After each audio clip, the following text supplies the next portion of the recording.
Hello, everyone. Welcome back to today's podcast. My name is Brittany Simon. In today's podcast, we are guested by SNEAKO. Hi, SNEAKO. How you doing, Brittany? It's good to be Good, back. good. So happy to see you. And his friend, Danya. Danya, we were on the Pearl show yesterday. Awesome. She's well spoken and she makes a lot of sense. She's actually has a similar worldview to you, Brittany. Yeah. But she didn't really get the chance to speak that much on the podcast because there's some loud feminists who just talk over the whole time. So I think she Did it can get to ruin have. it? Well, I'm excited to hear from you guys then. Go ahead. Tell me. Yeah, it just gives me a headache talking to these people. But Danya is a woman who makes sense.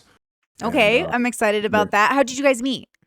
we met on the show yesterday. Like literally yesterday. Yeah. Oh, okay. Well, here's to new friendships, I guess. Okay, that's exciting. Yeah. How old are you? Well, tell us how old you both are. I'm 24 and Danya's 22. 22. Okay, awesome. So I wanted to have you on the podcast, Nico, and of course I'm happy you're here as well. I want to talk about being exceptional. It's come up a lot, and I think because of where you're at in the world, I would argue that you are quite exceptional. But I know a lot of people don't want to think that of you. And so I wanted to ask you, why do you think people have a hard time seeing you as exceptional? I think a lot of people have their own agenda and they have a lot of ego. I think social media has done that, and we see it like in the podcast we were on yesterday. Everybody wants to be that voice of truth and thinks that they know everything. And I don't think people are willing to put themselves in a vulnerable situation, to be completely honest. People don't like being wrong. People don't like being curious. And I think I add something to the social media space that's pretty uncommon when it comes to being curious and open-minded and being extremely honest. And I've been doing it for so long. I don't really come on acting like I know everything. I come on with a mindset of seeking truth, which is rare. And I think I think a lot of it is jealousy. And also a lot of it is also arrogance and a lack of understanding. But this is why I like what you do, is that you come in with a lot of empathy, and not fake empathy, which is what I think a lot of women do now. That they a lot of times they can be patronizing in the way that they talk to men. And we saw it on the show last night. There's the way they talk to men, they'll do this fake empathy thing where they'll be like, "Oh, do you know how to fight?" And I'm like, "Yeah, I know how to fight." "Oh, okay, that's good. It's like you have to qualify. It's like, "Oh, you're not a little bitch. Like, oh, you're like a big boy, huh?" And it's not. And they act like it's empathetic and understanding because they'll be like, "Oh, that's really good. Oh, you're like a rumbler. Like you're like exceptional. Okay, that's whatever. They're kind of gay, but still." That's the way that they talk, and it's not really empathetic. It doesn't come from a place of understanding. It comes from a place of competition. Because one of the things I struggle with, especially when I start to express, interest in different people's belief systems and how people do things, I guess I see like parts of people I know in you, so I can humanize you very easily. Or I'm like, oh yeah, like I know people who have this mindset, or I know people just like this, and they're really good people. And so from knowing people similar to you, I'm like, well, I know they're good, and then I've talked to you a little bit, and I know you're good, and I know you have the best intentions. But do you think that it's ideology that really makes people think you have bad intentions, or is there some part of you that secretly does have bad intentions? I don't have bad intentions, and it's not just ideology. And I think the reason that you understand it is because probably the people that you're talking about are they younger than you? Yeah, they can be. Yeah. Mm-hmm. Yeah. So what you are understanding is when I sound aggressive or when I sound straightforward, people will get off put by that. They're like, "Why is this guy like yelling at me? Like, calm down." Yesterday we did the show and this girl said that I was vibrating with misogyny, and I've never heard that before. He's like, "Your vibrations are misogynistic," and it's I've never heard that in my life, which I thought was extremely stupid. But I do understand it because there's people with the same ideology as me, but they come off and they explain it in a different way. And I come on pretty hard headed and aggressive and debate style and loud, which people, they see it as like a personal attack. People get really off put by that. I've noticed in my life that people always explain to me that the way I'm speaking is off-putting to people, but I think that you kind of see past that and you don't really consider that as aggressive as other people do, which I could probably do better at articulating myself in that way to get through to more people. I can understand why women would say that I'm vibrating with misogyny, but in some sense, I don't really feel the need to go and change up my tone of voice for these people because I think that they're already going to disagree with me regardless. The reason why I like Danya and why I like you, Brittany, is because I don't need to go and shift that up. I can Mm. just express myself properly and not have to readjust. Do you think that Yeah, makes I think sense? it's about more about listening to what you actually have to say rather than, How you say it. yeah. Um, Absolutely. Honestly, I run into the same problem. And maybe you guys too in your life, but people always tell me that, Brittany, change the way you talk differently, do it different. But the idea is that I'm supposed to be authentic, right? Isn't that the goal? So why would I switch it up? Now, I want to be a good communicator.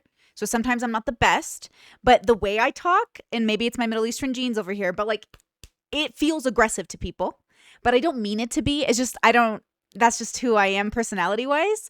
But I also am trying to reach a very specific audience. I know who my audience is, who I'm trying to talk to. So the question is like, when you make content, who are you trying to talk to? Do you know? Yeah, I know exactly who it is. So I like talking to the whole world. I want everybody. Mm, So I like having input in all types of conversations. I have a specific point of view, and I do have my core audience. I'm on Discord mm, right now, and I just had to go put an announcement because we were getting warnings for anti-vaccine content and mm. like violent. So my audience is on the same page as me. They understand it, but I like being a part of the bigger conversation. So I think I'm at a point where I do have the core people that listen, but also there's an equal amount of people that hate watch and Mm. that like to watch and disagree with me, which I don't think is a bad thing. I'm not really afraid of that. I like having open dialogue. I like having debate, and it doesn't really bother me if people don't like me. Yeah. Donya, what about in your regular life? Do you ever see it? Are you a dominant personality yourself, or do you find um, yourself to be more yeah, I stoic would or definitely say so. I think when encouraging people to do better in life, some people do take it as an attack totally? rather than advice or some seeing it as someone wanting you to do better. You know, Totally. I run into that all the time. definitely I've been told about my tone of voice and stuff, but it's yeah, people just kind of need to see past that and Well, look forward. I'm sure you've heard me say it a bunch of times, Nico, but like I really think everyone is so, so different. We all live like in these different bubbles. But I think that for me, I need to be kind of have my ass kicked a little bit. Like when I'm trying to be exceptional, when I'm trying to literally beat statistics, when I'm trying to be that person, it means that I have to defy whatever that default is, right?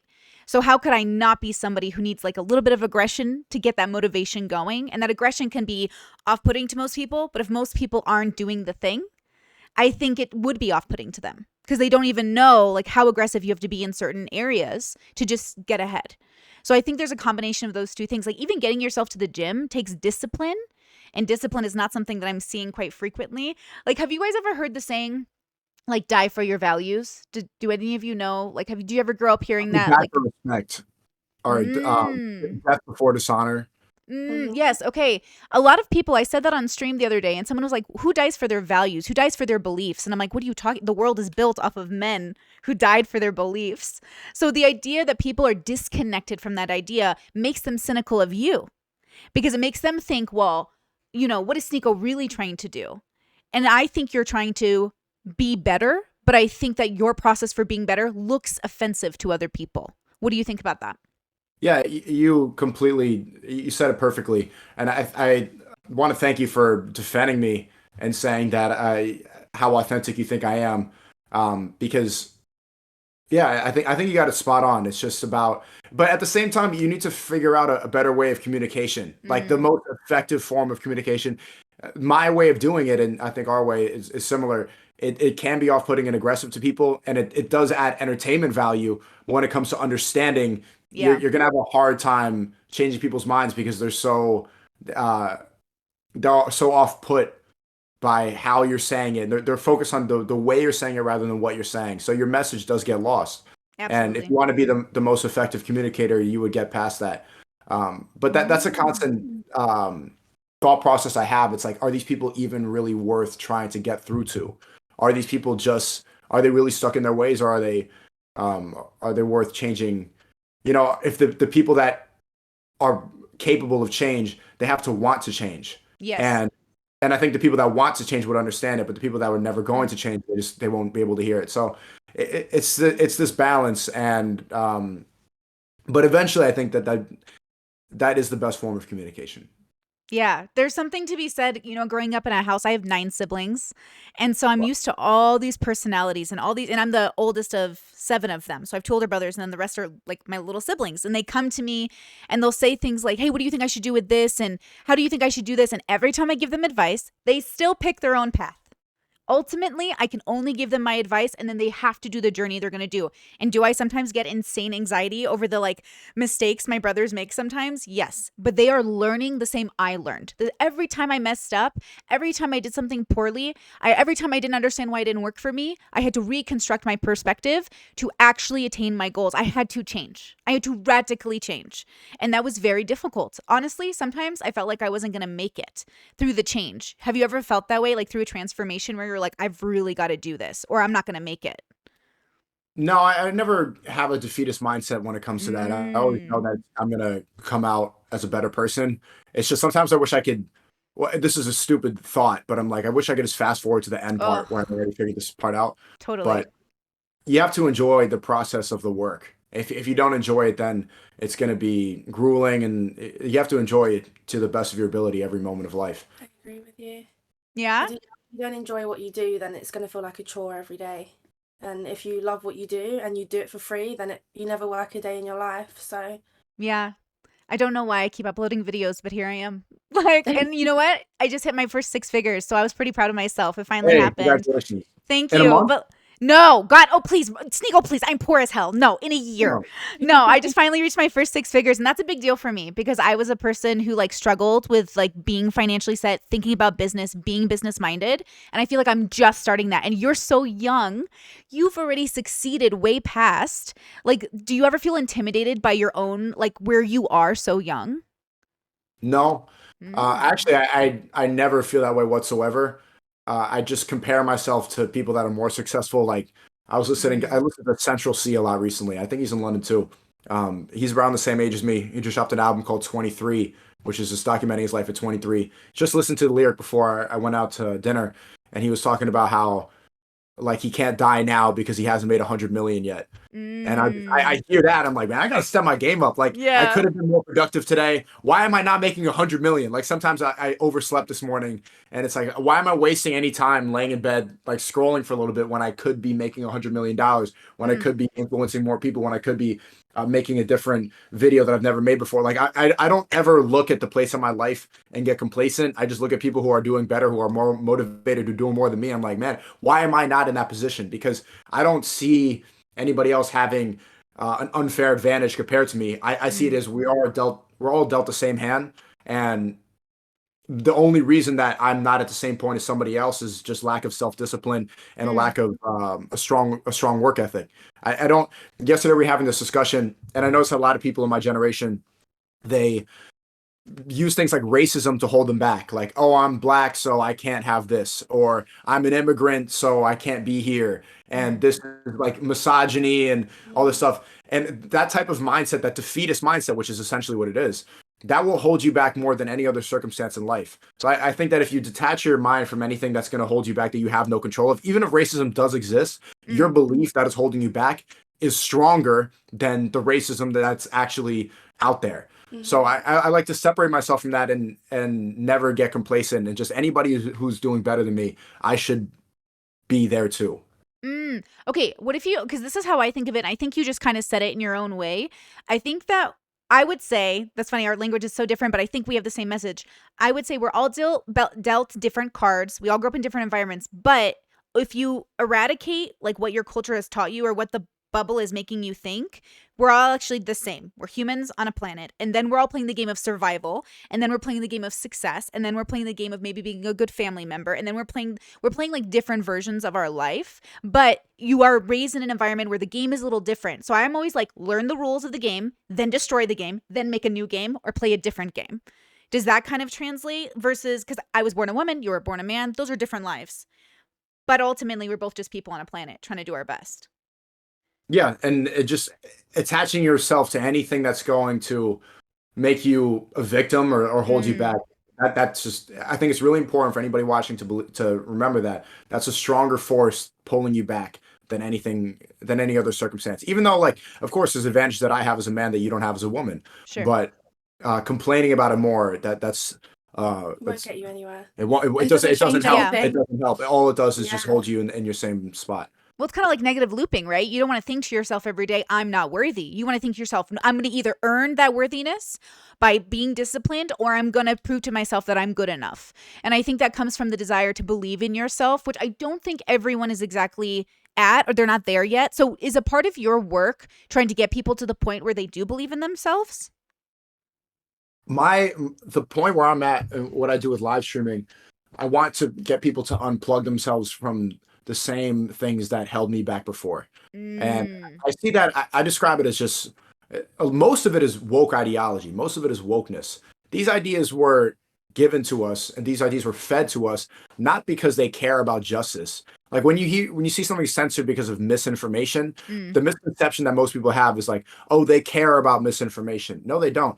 They are trying to push a specific narrative to keep us all complacent and to keep us satisfied with being mediocre while mm, the people who are feeding us these lies, they enjoy a life that we are never going to even fathom as possible because we're all arguing about racism and George Floyd or whatever was in the news today, whatever celebrity drama happened, whatever climate, like whatever they tell us to be concerned about that ultimately we have no control about. People protesting the war in Ukraine, like mm, you are not going to stop this war.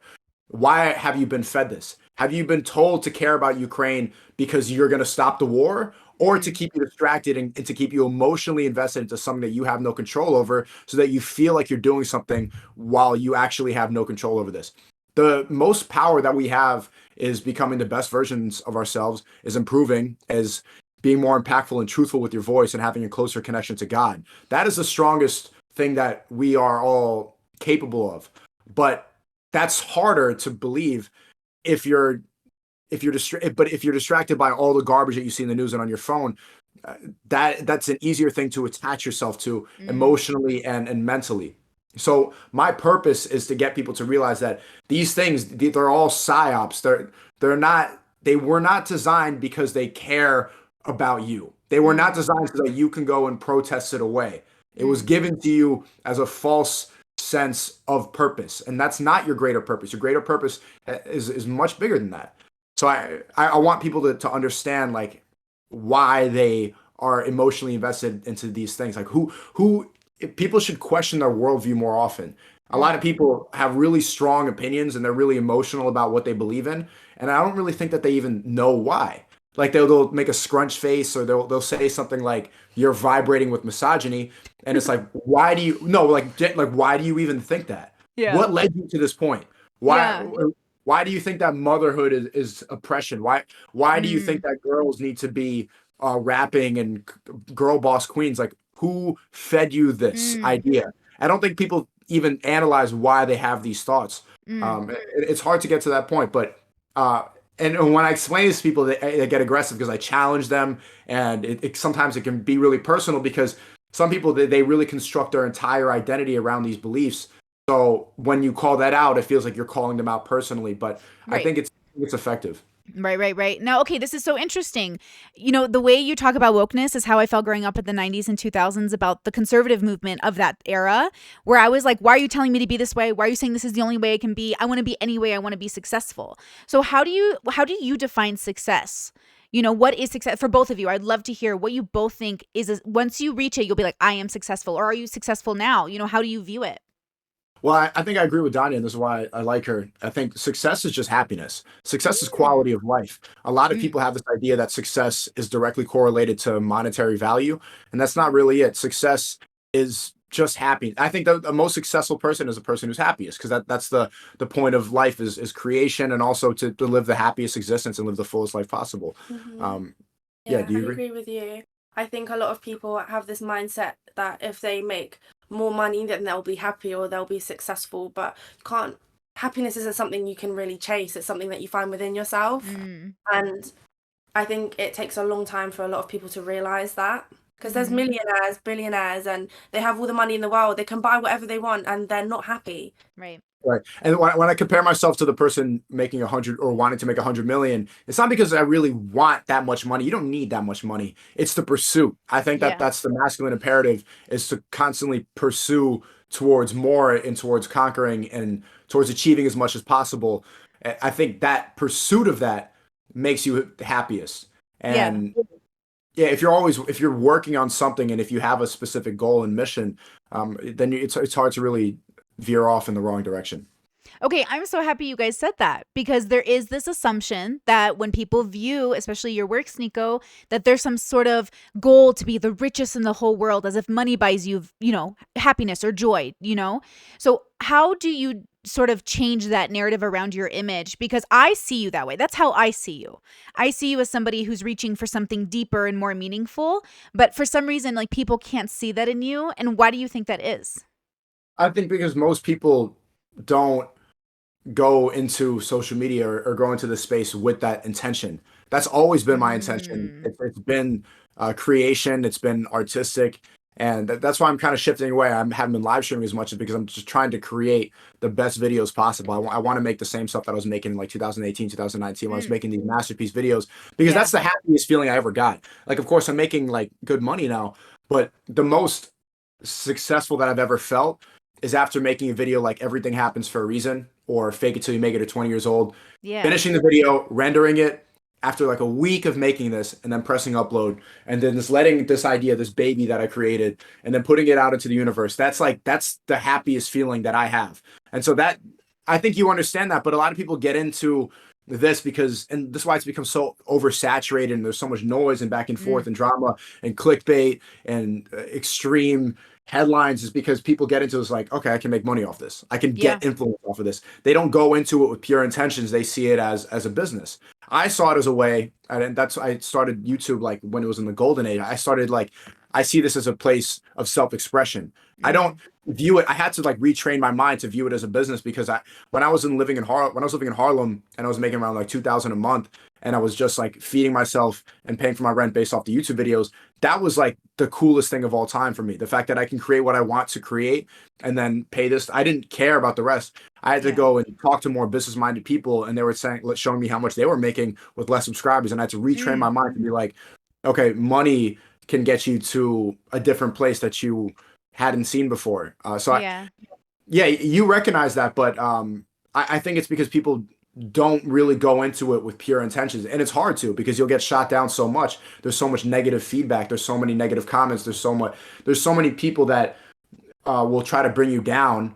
That like to go into it with pure intentions is almost stupid. Because Yeah. why would you risk your reputation? Like you've seen people try to destroy my life. You've seen people try to ban me. They tried to get me, Mm-hmm. like they accuse me of all these things, destroy my reputation, lie about me. I'm getting the fake news is writing about me Mm, saying all this. It's difficult to go into it like and just try to be honest and vulnerable and authentic because they'll eat you alive. But I've developed a thick skin with that doing it for a long time, so it doesn't really affect me anymore. But anybody else seeing that and the way that the people that hate on what I do talk about me, why would they go into it with pure intentions? yeah. That's a stupid thing. It's better to see it as a business and not as an extension of yourself, which is how I see it. It's better to see it as something that you just do separate because then you put your entire reputation on the line. Now I didn't ask you, what do you do for a living? So I can, we can, are you allowed to say it out loud? Yeah. Oh yeah, I'm a dental nurse and trained to be an Oh, okay, esthetician. cool. Oh, that's a great job. That's a great paycheck right there, girl. Good for you. Okay, that's Very different than what we interesting. do. Yeah. Are you doing it for the money? Um, Partly just for more freedom so I can travel Reasonable. and I love, but it does feel good to be able to make a change in people's lives and make them feel more confident in their own skin. So I That's cool. think Okay. that's the most rewarding thing. Yeah, it's funny when you're in the game of survival, you have to pick a job that pays you so you can feed your kids and support yourself. Like that's Mhm. like you have to do that. So then the question is, you said it earlier about, you don't work a day in your life, picking something you're passionate about, but not everybody gets that luxury. We're pretty special. You know, at least, being a YouTuber in general, content creator, I feel like I really worked hard to do this 2 to 3 jobs at a time until I could. And now I hope I always keep it going on forever, but then I have to be more business minded to keep this going. I do have to think about business to some extent because the way I talk pushes a lot of people away. And so I have to think to myself, okay, that's not the message I meant to send, but that's what they heard. So what do I do? Do I act differently? Do I just change my words? Like I have to ask myself those questions. Now, what do you guys do when you're having this moment where you have to decide which version of yourself do you show the public? I guess more in SNEAKO's case here. So what is that like? what is that conversation you're having with yourself? Because for me, it's always back and forth. Do I talk differently? Maybe I can say it this way. I'm thinking about not cussing in my videos so I can get that bag from AdSense. I'm like, should I do this? Like, I do cuss. Should I pretend I don't cuss? You know what I mean? Yeah, it's hard to be authentic in that way. Rumble gives you a lot of freedom where I can Mm. do, when I'm live streaming on Rumble, I don't care. Like, and Yeah. when I'm just talking to my chat. When it's just me in the chat, then I can be myself. And that's Yeah. actually, I find myself even be more authentic than in most conversations because it's free flowing, it's entertainment. People are just there to hear me talk. So it doesn't feel like back and forth. Or it doesn't feel disingenuous whatsoever. It's Mhm. actually so freeing to be on Rumble compared to YouTube because YouTube, like, I had to say, like, when I talked about the shot, I would be like V word. I couldn't Mhm. curse, and so I would come up with all this lingo, and I still say it instead of like I'll say corn, but people Yeah. know what I'm talking about when I talk about corn or Yeah. grape, like if you Yeah. have to talk about. Um, but I do notice recently I've done podcasts and I've done debates Mm. where I've been scrutinized so much, and there's so many people, even watching this right now. You have to be aware that there's probably 20 or 30 reaction channels watching this conversation, ready to find a sentence where I slip up so that Yeah. they can make an entire video. SNEAKO's vibe, blah, blah, blah, blah. Huh? I hate you. Yeah. That's what's happening, like literally right now. Like even as I say this word, say this sentence, and I did a podcast with Pearl yesterday, and I was talking about something about how like Japan is successful because they're a homogenous society, and Mhm. I was thinking while I was saying it, people are gonna try and say I'm a white supremacist, like while Right. I'm just expressing an idea that I had while in Japan, people are going to try to find a way to call me racist. Right. Or I was in a debate with Aiden Ross, and I was talking about World War II, and I was very aware, like, this is gonna be a clip on Twitter. Like I know as soon as this is gonna go, and it was rightfully so. But then, um, you just have to be aware of that now, Yeah. and I just see it as part of the game. I don't let it like I'm okay being scrutinized. It's some Mm. people say like I've seen some people say like SNEAKO has a humiliation fetish, and that's absolutely not the case. That's Yeah. absolutely not the case, but I just don't really care about the scrutiny on social media because it never manifests in real life. I've never seen it. I just get Mm. positivity, like the people at the front desk of this hotel. They shake my hand. They like ask if I need anything extra. Yeah. People always take pictures, and well, you have to be realistic. The same people who talk about me online, they probably see me in public and take a picture with me. So Good I see point. it as entertainment. I see it like people like to engage in drama content. People like to Mm. scrutinize. People like to like they like doing it. So fine. Like I don't care. Like that Yeah. will help me get my message out there more. And in a way, it's really got been canceled and everything, but people can't stop talking about me. I feel Yeah. like I hacked the system in a lot of ways where I'm banned off of most of the platforms, and my name is I was trending on Twitter worldwide for like weeks straight. Just Yeah. people I saw you. YouTube just like every day there's like I just searched my name yesterday and just all these videos like what's the reason that the SNEAKO, like what happened to him, like people like well like men in their Mm. 30s and 40s are like SNEAKO, and they can't stop talking Yeah. about me. And I see it as the way this is how Trump won the election. This in Mm. 2016 was the mainstream media, all they did was just poop all over him. Russian collusion, he's a misogynist, grab him by this. They would Mhm. not stop talking about him. They tried so hard to ruin his reputation. What happened? He won the election. So even though they're against him, you're going to reach the people. So being polarizing is a really effective method at Mm. beating the censor machine, at beating the propaganda machine, because if real recognize real, the people that really understand, they're not going to believe the lies that they see on CNN. They're not going Mm. to believe the lies from the fake news. I get called racist. People call Mm. me like literally Which is so polit- weird. Yeah. they'll write articles saying SNEAKO is a white supremacist ally, SNEAKO is a racist. And Yeah. of course, like some people close to me are like, "Ah, ah, ah," but not because they actually think I'm racist, because they're afraid of what other people are going to say. For sure. But they don't exist. These people, Yeah. it's all it is the way I see it is it's just pure entertainment. Mm. I know that I have good intentions, and so do you, and that's why I thank Yeah. you for doing the podcast. I think people can see that. So I understand how media is. They like to poop on people. Mm. Let them. As long as you Totally. are confident in yourself and you're living a good life. We're in London, and life's great. So Like, like, well, Yeah. Like people feed off negativity. It sells. I think if someone's more positive, they don't even get the same amount of. Not as many people are going to be talking about them, True. essentially. So people say the outlandish things because they know that it's going to get people's attention. The same with the media. The Mm. media use scare tactics and they put stuff out on the internet to scare people, and they have half the population of the world living in fear Mhm. of news that probably isn't even true. Yeah, I think there is a big problem with misinformation and a big problem with just selling a product. So the problem is like we're all hearing different news. We all have different sources, and who are these sources and where are they getting their information from? It's hard to even know, which is why my work is predicated on more what we believe versus what we know, because I don't think we know as much as we think. I think we just have different information. So what's the downside to being yourself but also being the person that people hate? So there's an upside. You get, everyone talks about you, you go viral, you become rich. What's the downside? The downside is, I mean, I would say the number one downside is like stressing out the people closest to me. Like Yeah. they'll, um, yeah, I don't want to say too much because it's gonna, but like, Yeah, yeah, of course. they'll see the conversation that you've had or like the debates and like they're like, "Buh," and they start reading the comments and they get, it's just stress. It's just stressful for them. I'm used to it, but it's just like the people that care about you, they get worried. So that's been the number one detractor. Other than that, that's no big deal.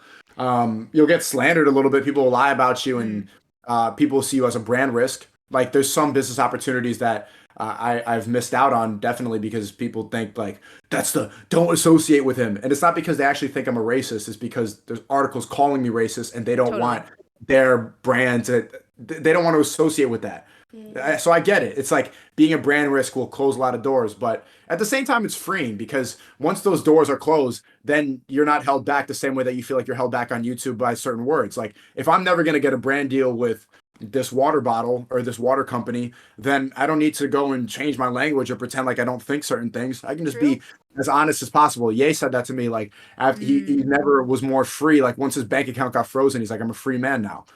Now, what else? They have nothing else to take away from me. They took my family, they took my bank account, they took everything there. So I'm a free man. You yeah. know, there's nobody, there's nothing holding me back from being authentically myself.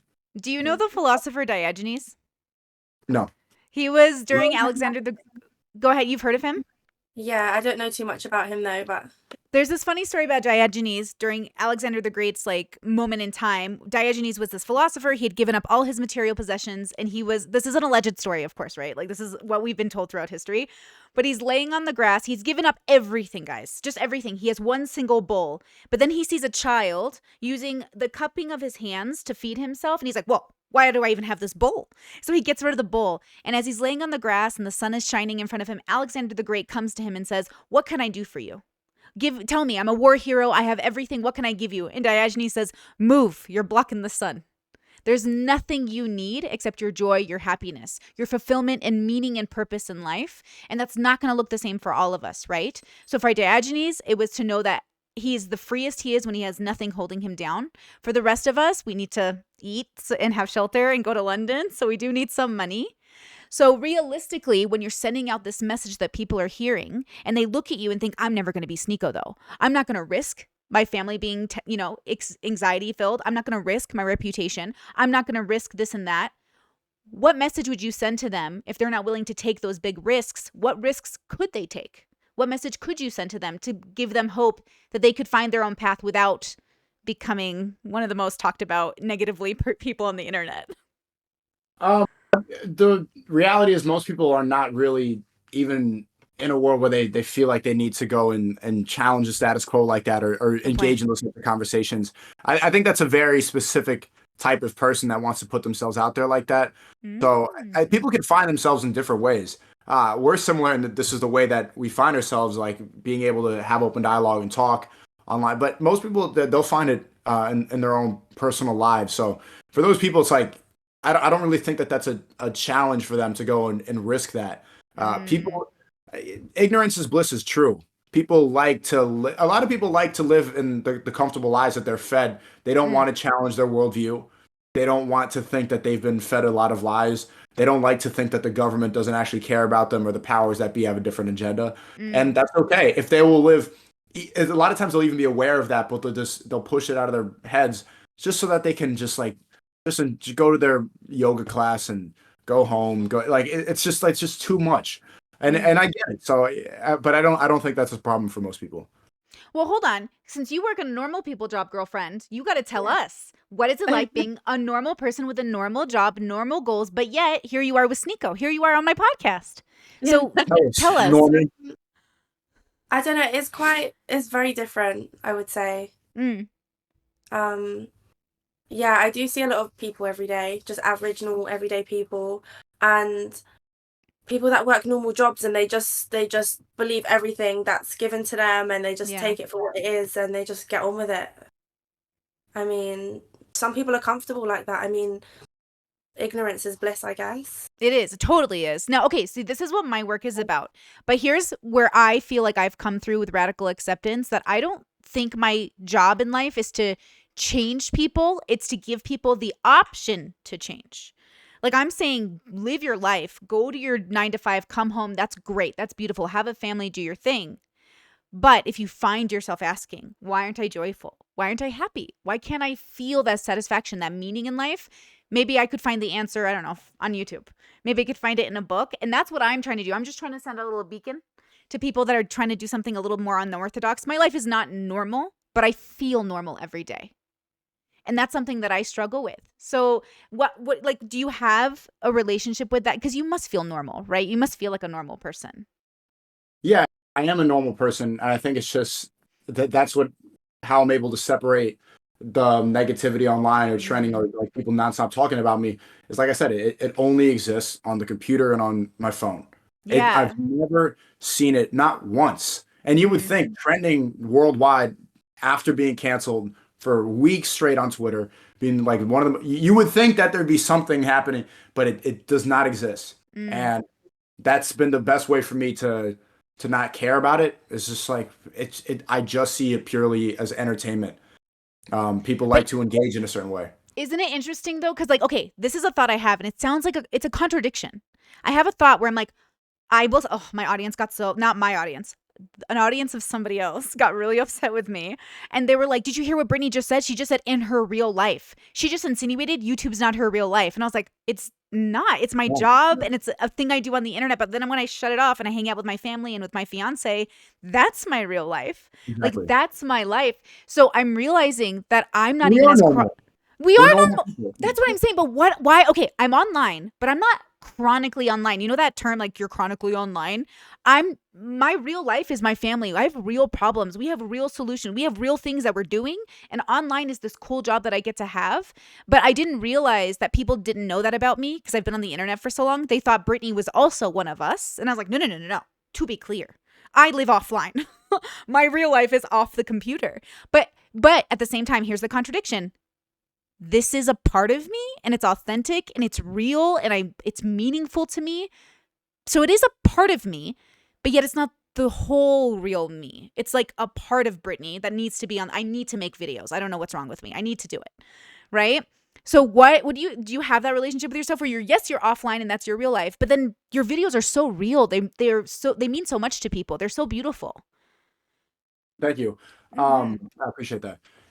It's you got to see it like as an art form or as creation, and also in a sense like as a job. Like your job, Yeah. I'm sure you think about it. Your job is there's your work, like there's your work persona, but when you come back home, you hang up your tie, you put your shoes in the closet, and then there's that life. So one funny thing is a lot of people that I debate with like furiously, and that you've had disagreements with, I'll hang out with them in real life. Like, we'll get food. We'll talk. We'll like go and rock climbing, stuff like that, and then like it's back here, and then we're Literally like yelling at each other, and then people like are so confused and like, oh, I like that you guys could, because I know how to separate it. It doesn't have to be your whole thing. Like I'm sure we would get along, and I'm sure we'd have and if we met in real life, we'd have a completely different conversation than what we're having right now. For sure. It doesn't have to be your entire existence, and if if that's where you derive all of the meaning from your work, then you're gonna have an empty existence.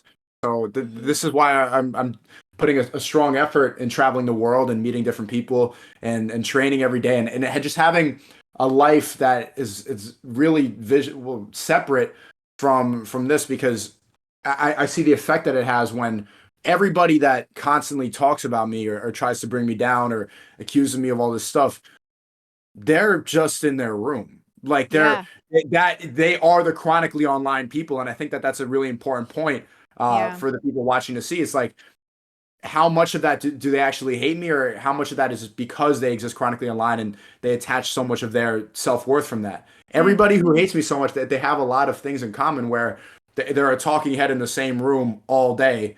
A lot of them are much older than me, and they just sit there, and that's, you never see them anywhere else. I think it's Yeah. important, and I think it's effective too, that, I mean, we're in London. I met Danya yesterday. I like to meet new people. I'm about to go to Bucharest and meet a lot of people. I'm going to Romania this weekend, Cool. and gonna go to South America, and just continue seeing the world. And I'll continue making my content, but it's important for people to. I think it's important for the next generation of young men to understand that if you make money online and if you have a business online, you don't need to just game and watch porn and like have just YouTube be your whole, or like TikTok. That doesn't have to be your life. Right. It's an extension. Like that's a form of that's a form of communication, but it doesn't have to be your whole. It can be a self-expression, but that doesn't have to be your whole existence. In fact, it shouldn't. It's better if you're not. It's better if you have experiences to tell, stories to tell, and things to share from your experiences around the world. And I think there's going to be a lot of people that are starting to wake up.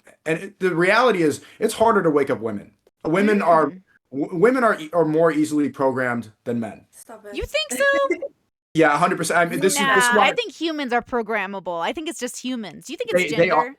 They are, but men are more capable of waking up, are more susceptible to criticism.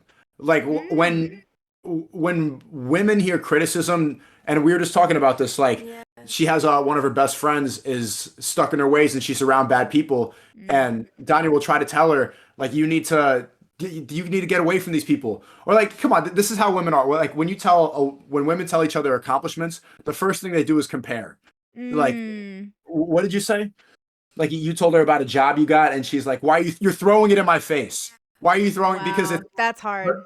men, in my experience, it's like, it's, you uplift each other. It's like, oh, good stuff. Like, you're able to self improve. Women are not good at as good at self improvement as men. That's just a hard reality. Brittany, if you disagree with me, can you name one? Can you you disagree? Besides yours, because I see an essence of it. But what's the most popular self improvement podcast for women? Oh, that's a great question. Well, since the majority of men are the ones on YouTube, I assume that wouldn't be as big of a market there, right? Can Since you, I think when I think of a woman's podcast, I think Call Her Daddy. Oh, I don't watch that. I've never even watched it, That's the even most once. popular one. That's the most popular female That's podcast, is so Call Her funny. Daddy. I don't know that. I don't watch that one. I guess I do watch most podcasts hosted by men, but interviewing women. So I guess, yeah, I can't think of a woman's podcast other than comedians because I watch a lot of comedian podcasts. That's a good. Yeah, I watch The Diary of CEO, but that's a man, and I watch like a bunch of like Theories of Everything, but that's a man. But that makes sense, right? Because even Jordan Peterson talks about this, how majority of viewers on YouTube are men. Men are mostly chronically online. Like, men are the ones suffering with addiction to screens.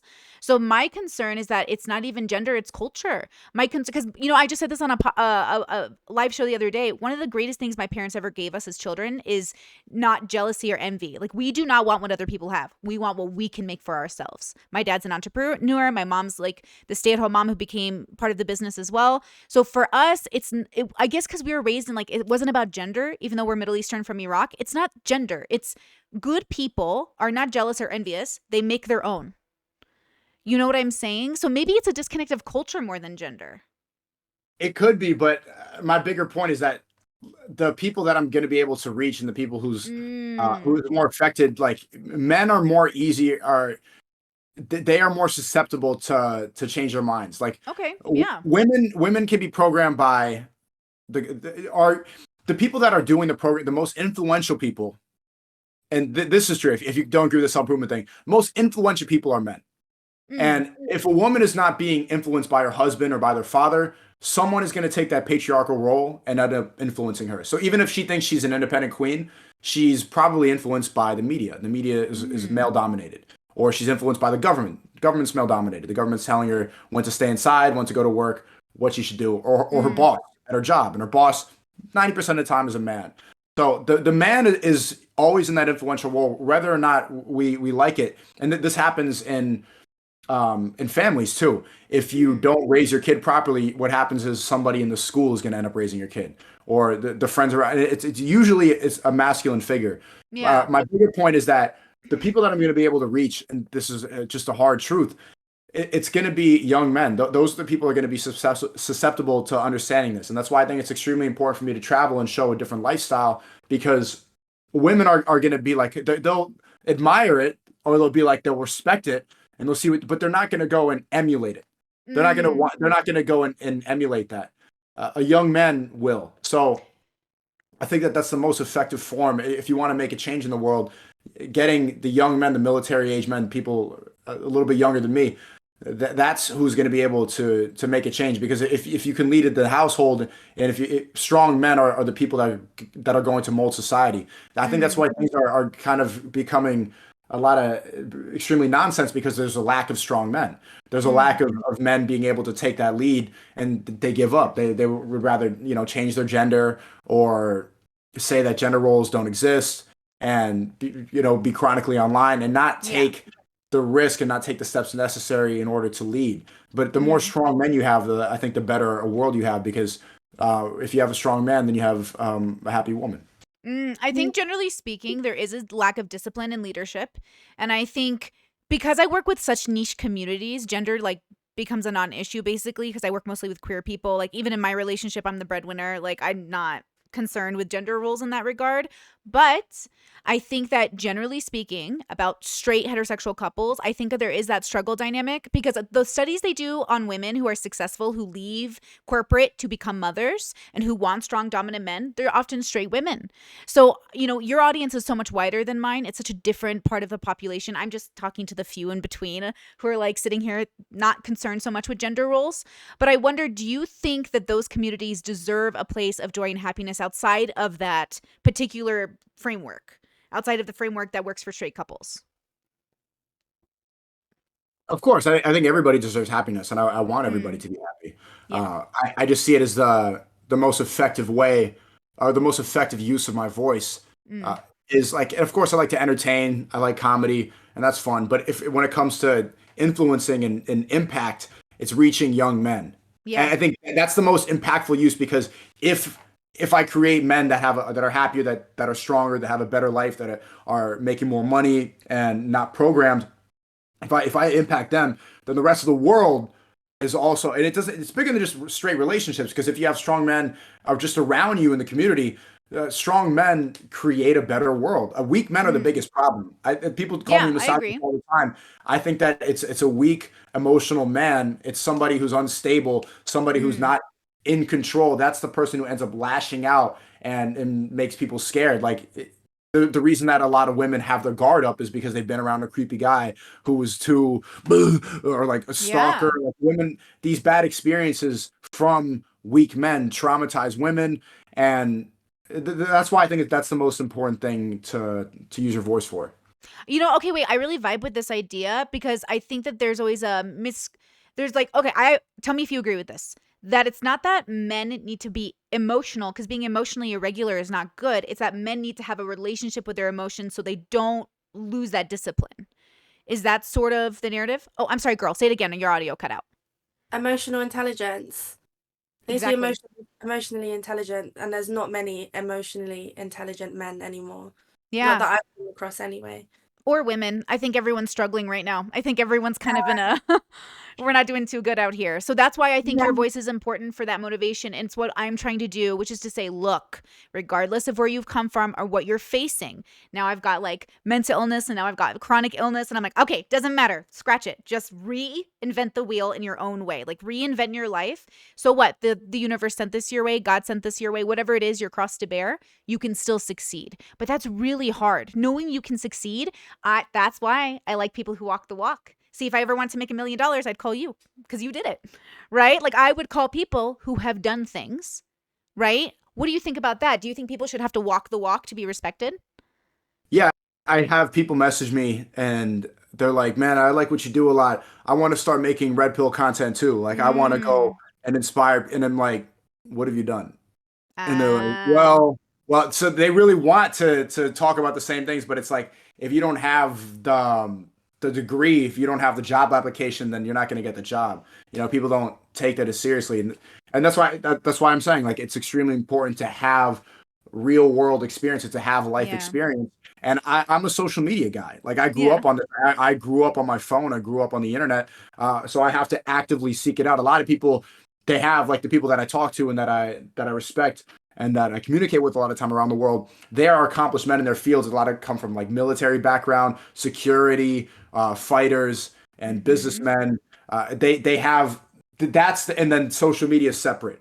I'm a Yeah. social media guy, and I know a lot of people who watch this. They grew up like this. As I'm 24, and so they have to actively seek it out to live a better life. And there's not enough of a push for that. Mm. So yeah, you need to. If your whole experience is just video games and comment sections, then you're not going to really have a lot to talk about. So Yeah. it's extremely important for you to have those conversations and to try and fail new businesses and to travel the world and to train with different people, talk to different people, have these difficult conversations because that experience will. I think men only learn from experience. I think that men Mm. will hear what the truth is, but unless you have a traumatic, or it doesn't have to be traumatic, but unless you have an experience to base it off of, you're not going to really learn. I think men are stubborn in that sense where you need to go through it in order to realize not to do it. Maybe that's just Yeah. me, but That's me too, honestly. That's me too. okay. I want to challenge things, and I'm always very like I was that way even as a child, and I was raised to be an entrepreneur. My dad had the hopes that I would run his business one day. Like he raised me to like run businesses. And I sat there and I think every time I came across something that felt like a challenge, I felt excited. Like I was excited at the idea of problem solving, which is why my job now is like problem solving like interpersonal relationships, which is so girly of me, huh?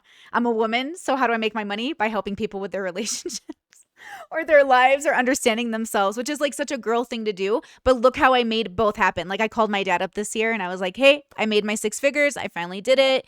It's taken me 3 years of hardcore trying and I'm really proud of myself. And he was like, that's amazing. He's not very excited about all my content since he's pretty religious, but overall, he congratulated me on doing the one thing he knew he raised me to do, which is to be self-sufficient, to be independent, to be my own thinker. And that's really difficult in the world because like you said, everyone is trying to tell you how to think. Everyone is telling you who to be and how to be. So I'm going to ask you guys a few more questions and then we can wrap up. So I'm very curious. You have someone come to you and they say, this is who the world's telling me to be. This is who I want to be. How do you know if it's a good decision to be who the world wants you to be versus who you need to be? How do you know it's a good decision? I don't think that you should take anybody's advice 100%. I think you need Mm-hmm. to go apply it to your life and see how you can, because everybody has a different path, and it's not gonna you can't copy anybody else's trail, or it's just walking in their footsteps. So it's important to Yeah. create your own path and to take different influences and be careful about the type of influence that you have. We always say that, or this is a common knowledge that you're the sum of the 5 people that you spend the most time with. Yeah. So be careful about who you're around because if you let the wrong person in, if you let the wrong influence in, if you're not aware of who's influencing you, then you're going to be a shitty person like the person telling you garbage. Yeah. Be very careful and you have to be analytical and it's very important to question like why do you hold the beliefs that you hold. People are extremely like dead set on what they believe in. I don't think enough people think about why or who said it or what the motivation is. Absolutely. Yeah, I would just be very wary of that because Mm. there's a lot of people with bad intentions out there. Absolutely. And for you, you chose a job that you went into with a lot of, I guess, purpose, money, and it's something good to you. But how do you make that decision as well? If someone came to you, I guess, even if you had that moment for yourself, like what would you say to them? I take everything with a grain of salt. I listen to a lot of people. Not you, her. Oh my God. Yeah, I think again, I would take their advice Mm. and I guess use it to my advantage, but I wouldn't follow exactly what they're saying in their footsteps. I think Ah, you kind of take it and mold it into your own kind of I version, agree. I guess. No, I agree. Okay, I'm going to ask you guys my favorite question I like to ask people. All answers are good answers. Are you ready? Okay. It could be a bad answer, but No, no bad answers. All good answers. Okay, actually, let's Sneeko, you can go second. Okay. I want to know, what is your favorite part about existing, being alive, truly? If she said murder, would that be a bad answer? You know what? It would be, if it's a real answer, it's a good answer, but also a questionable answer. Being in nature, I think. Oh, yeah. Being in touch with nature and being like in the actual world is really important. I think people are so closed off from the real world nowadays. Everyone's on their phones, everyone's online all the time. Yeah. Sometimes you just need to take a breath of fresh air and just come away from it for a minute and just breathe. And I think that's the best feeling. Is it about being grounded? Yeah, just Mm, the feeling is so good. Even if you just like have your feet in the grass outside, it feels yes. good. Like So good. 100. I it's really 100%. grounding. Yeah, I agree with this. No, so wait, are you a nature person? Do you actually go hiking? I love going for walks. I mean, there's Okay, I not really love many that. places to hike in No, I London, love a but good walk. I'm all about the everywhere is walks, a good walk. girl. No, I love that. Okay, I'm glad you're walking the walk. I'm really gonna push this for the next year. If I have anyone lecture me who doesn't walk the walk, I'm really sick of it. So I'm glad you go on your walks, girly. Now, SNEAKO, answer the same question. What's your favorite part about existing? Favorite part of existing is the finish line, is Mm, finishing a struggle or getting over something that was difficult and then seeing the other side of it. yeah, That's the yeah, best part, especially after something that was very difficult and challenge. I like accomplishing something that was difficult. I like going. I like the growth, and I like the struggle. yeah, It's there's been the difficult things in my life, and now I've come to appreciate it because I'm like, well, at the end of it, I'm gonna come out a better person. I'm gonna learn yeah, something. I value struggle because people who don't have any struggle, they're not worth talking to. They're boring. They got yeah. nothing to say. They have nothing to. I just don't want to talk to those people. Uh, Mm, I think as a man specifically, going through struggle will, depending on how you react to it, will mold you and also make you stronger and make you better overall and make you learn more and help you reach that point of stoicism where you're more in control, where you'll feel the emotion, but doesn't mean you need to act on the emotion, and just helps you become more of a well-rounded individual. I think that struggle is important and something that I've come to appreciate more. absolutely. I couldn't have said it better. I think struggle is so misunderstood. That suffering of life comes from every great philosopher that's ever come before us, talks about how suffering and sacrifice lead becoming good men, but good men and women, we lead through suffering. We understand ourselves when we're challenged. And then when we overcome, like every failure is a step to success. And so, like, life is hard by default. So I think that's a really optimistic message to send, which again, maybe I'm being fooled, SNEAKO. Maybe you're tricking me, but I genuinely get such good vibes from you, such good energy, such good intentions that I do think you're trying to help the world in your own way. And that is something that I'm going to, don't tell me if you're faking it. I don't want to know. But I believe you. I think you really are trying to help people. I mean, if I was faking it, I think it'd be exposed by now. You think? Okay, Yeah, noted. 100%. There's so many people that are psychoanalyzing and investigating. I really think you're underestimating how many people are watching this with a literal, like with a microscope and waiting Yeah. for one of us to slip up because of how much they need me to fail. So with all Yeah. those people that need me to fail, by now, if I was faking it, it would be common knowledge. Yeah. Yeah. Guys, thank you so much for being here. I really appreciate it. I think that was just a lovely conversation. It's also like, I don't know if it just reassured me, but I was just like, I'm telling you, this man is on a journey that I think a lot of people are underestimating, and I think I can't wait to see you in like 10 years. I'm going to follow your career. I expect to see you in 10 years. I expect to see I'll see you you too. We'll have a great conversation. I'll good. buy you a coffee. I'm so glad. That makes me so happy. Really nice meeting you, girly. I'm so glad you could come on. Lovely to meet you. Thanks for being on. Lovely to meet you. Thank you. Guys, have a Hey, great Brittany. day. Thank you so You much. too. Okay. Stuck in my head, in real life I'm in bed, my belly's being fed and I'm okay, I'm just fine, yet all I do is whine, not to you in my mind, cause I know I don't make sense, I've been nothing but blessed, so why's my life a mess, please tell me, cause I'm sick of thinking, yeah, I'm sick of reaching out for the truth and living life as a fool. Dun,